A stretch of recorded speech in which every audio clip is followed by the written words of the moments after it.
Les bus photons continuent d'assurer gratuitement le transport des usagers dans la capitale à l'occasion des festivités de l'indépendance. Après un premier dispositif mis en place depuis mardi pour faire face aux perturbations liées à la grève des transporteurs, les autorités prévoient de déployer jusqu'à 250 bus les 25 et 26 juin pour faciliter les déplacements du public après le feu d'artifice d'Anous, avant le défilé militaire de Mamas et après les différentes animations prévues dans la capitale. 10 axes desserviront notamment Ivat, Itos, Ambudati ou encore Sabutsnamen, avec des départs depuis Soaran, Soneran, Ambudzatouf et Ampeflou. Des éléments des forces de l'ordre seront présents à bord des bus et sur les itinéraires pour assurer la sécurité des passagers. Le gouvernement présente cette mesure exceptionnelle comme un moyen de fluidifier les déplacements durant la fête nationale.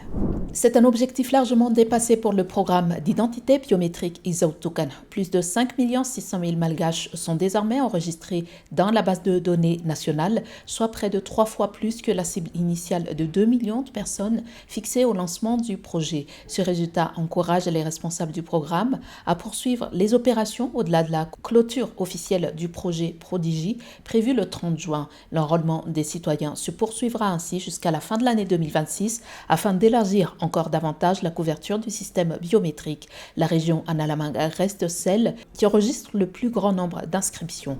Passation de service au sein du service de renseignement financier Samifin à Ambuizanak mercredi, marquant le passage de relais à la tête de l'institution spécialisée dans la lutte contre le blanchiment de capitaux. Le directeur général sortant, le Premier ministre Mamtina Radzonarson, a officiellement cédé ses fonctions à la directrice générale par intérim, Adzalalau Razanamanan. Il a exprimé une satisfaction nuancée, estimant que des chantiers restent à poursuivre malgré les acquis, tandis que la nouvelle directrice générale par intérim s'est engagée à assurer la continuité des missions. Le chef du gouvernement appelle les députés à adopter la réforme de loi sur la lutte contre le blanchiment, considérée comme un levier clé pour renforcer le dispositif anticorruption.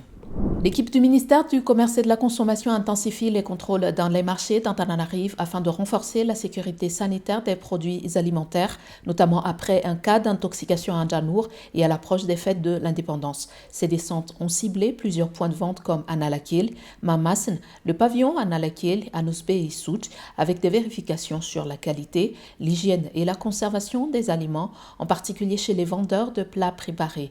Des produits périmés ou impropres à la consommation ont été retirés du circuit. À Nouzbé, 2 fourgons transportant du sucre mouillé ont été interceptés, tandis qu'à Issouch, des saisies de produits périmés et frauduleusement modifiés ont été effectuées chez plusieurs commerçants. Le ministère du Commerce et de la Consommation annonce la poursuite de ces opérations dans la capitale et dans d'autres régions pour mieux protéger les consommateurs. Les 6 premiers matchs de la 3e journée de la phase de groupe du Mondial 2026 ont livré leurs premiers qualifiés. Côté africain, le Maroc a validé son billet pour les 16e de finale en battant Haïti 4-2 et termine 2e du groupe C derrière le Brésil, vainqueur de l'Écosse 3-0. L'Afrique du Sud crée la surprise en éliminant la Corée du Sud grâce à une victoire 1-0 et rejoint les 16e de finale. Dans les autres rencontres, la Suisse domine le Canada 3-1 et termine en tête du groupe B, tandis que le Canada se qualifie également. La Bosnie-Herzégovine entretient ses espoirs en battant le Qatar 3-1, alors que le Mexique boucle un sans faute avec un 3e succès 3-0 contre la République tchèque.